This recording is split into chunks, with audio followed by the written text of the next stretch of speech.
I don't know if you guys have seen this video or not, but this crash happened back in December. This is, I believe, a 65 Mercury Comet, 1300 horsepower. They were filming a segment for Autotopia LA's YouTube channel with multiple camera angles and were involved in a very unfortunate accident. Now, I get zero pleasure out of anyone's pain or loss, but there were some lessons to be learned here that I don't really feel like they talked about too much in this video.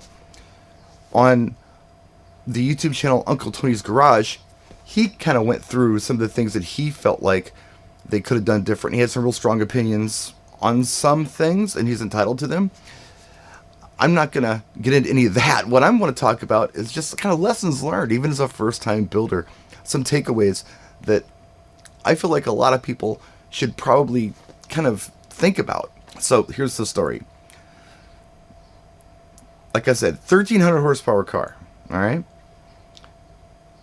He's been working on it for at least 17 years, and I say that because his brake system on this car was 17 years old. Said he's been through over $200,000 and 2 wives for this car. A couple things happened when they were driving around. They were tooling around in traffic, just kind of getting some shots. His throttle was sticking. That's not a good thing, especially when you're running 1300 horsepower. And the passenger noticed that he could smell brake. And probably because the driver was riding the brakes because the throttle was sticking and it was, idling too high in traffic. Ultimately, they had brake failure and bad things happened here. People got hurt. Fortunately, nobody was killed, but people got hurt. So what are my takeaways here? Well, first of all, I am a first-time builder, like I mentioned. I built a 65 Mustang, but I also have a daughter and son-in-law who have a 66 Thunderbird with a 428 in it. So, as not only a builder, but a parent, there are so many things that I feel like should be addressed here. First of all, if there's anything wrong with your car, especially brakes, or idle or throttle, maybe it's time to pull over and address these problems. If you know what you're doing and you've got something that's, idling high or your throttle sticking, maybe you can address it on the side of the road and fix it. Maybe you can do that. But if you can't do that, let's say somebody else built your car and you don't know how to do it, pull over and call a tow truck. AAA is a really good thing to have. They have programs where they will tow up to several hundred miles. Have the car towed to your shop or home or whatever you feel like you need to do. Get off the road so you don't get hurt, you don't tear up your car. Brakes, throttle, anything like that. That just doesn't sound right. Something doesn't feel right in the steering. Anything like that. Immediately pull over and address it. Don't just keep driving. This is what happened here. He kept driving. That was weird. They talked about the problems they were experiencing on camera, yet they kept driving. I also want to talk about 1300 horsepower for a minute. So, in a lot of the Mustang groups and builder groups that I'm involved with on Facebook, there are a lot of first-time builders who get very excited about building these 347 stroker motors or doing coyote swaps and doing all these super high power horsepower builds. The question I have is, do you even know what 400 horsepower, 500 horsepower feels like? Now, my car is probably around 3.25, but I didn't even want a 325 horsepower car. My father had a stock C code, which is, believe it or not, 200 horsepower, and it was plenty. It was a 4-speed. You could spin the tires and have a lot of fun with this car. I plan on driving the car around and maybe, doing a burnout here or there. So, I was going to build a stock A code engine or maybe up to K code specs, which is, I think, 271 horse, just to have it. I got this engine. It's a 69 302. It's a mild build, 30 over. It's got a cam in it. The heads have been done. It's got an Edelbrock AVS2 on it with a Edelbrock intake. So it's got a little more pep than what I was even looking for, but I respect the power. I want to talk about that throttle sticking. When your throttle sticks, your car is going to just go faster. It's just going to happen. Faster than it normally would without even touching the gas. So if you're in traffic, for instance, if you're used to your car maybe idling along at about 20 miles an hour, now your car is going to idle along much faster because of the sticky throttle. You've got to ride the brakes. That heats the brakes. That's a problem. I've experienced this. When we first did the AVS2, we took it for a drive. I was going through a village, and the speed limit was 30 miles an hour, but the car insisted on going 45 plus. So I was on the brakes constantly. If I let off the brakes, it very quickly got up to speed. It's got an automatic transmission in it. It would, shift through the gears and go. I quickly addressed that.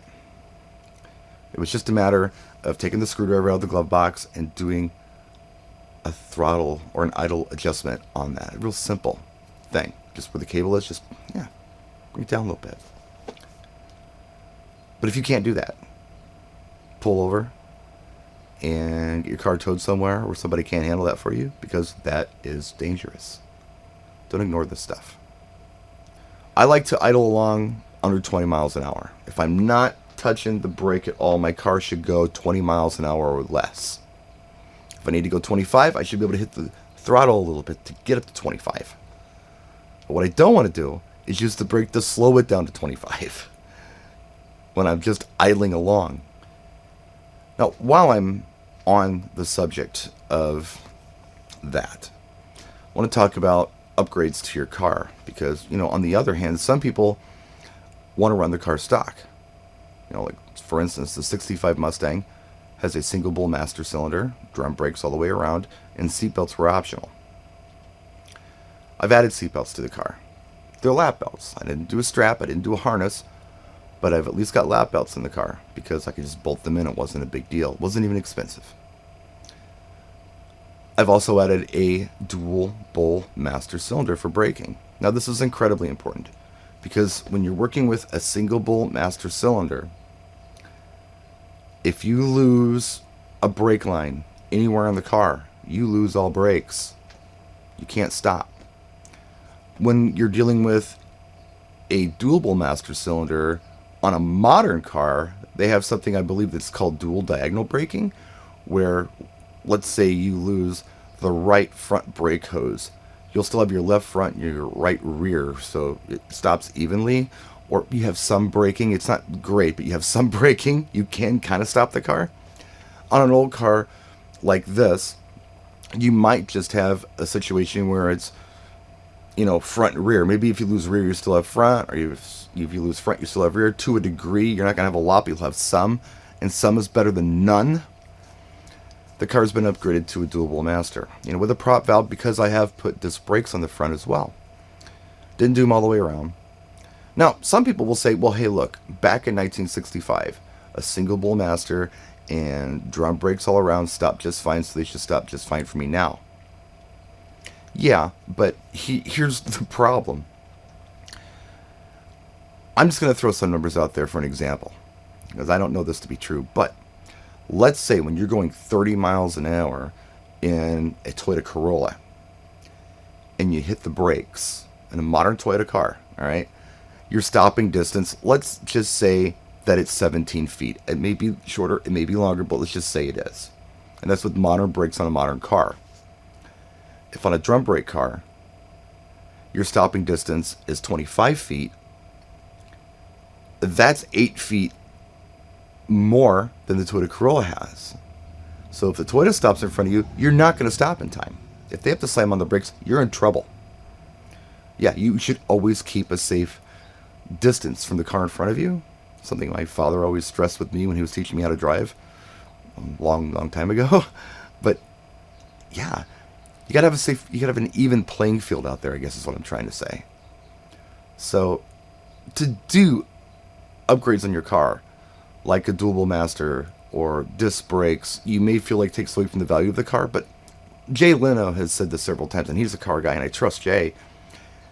He's like, look, anytime you do a safety upgrade to your car, if you're going to be driving it, you're not going to diminish the value of the car. It's just not going to happen. It can be reversed.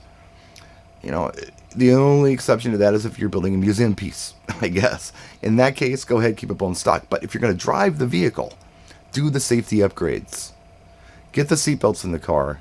Address the braking system. Anyway, that's what I've got for you today. That's it. Thanks for watching. I appreciate it. We'll see you soon.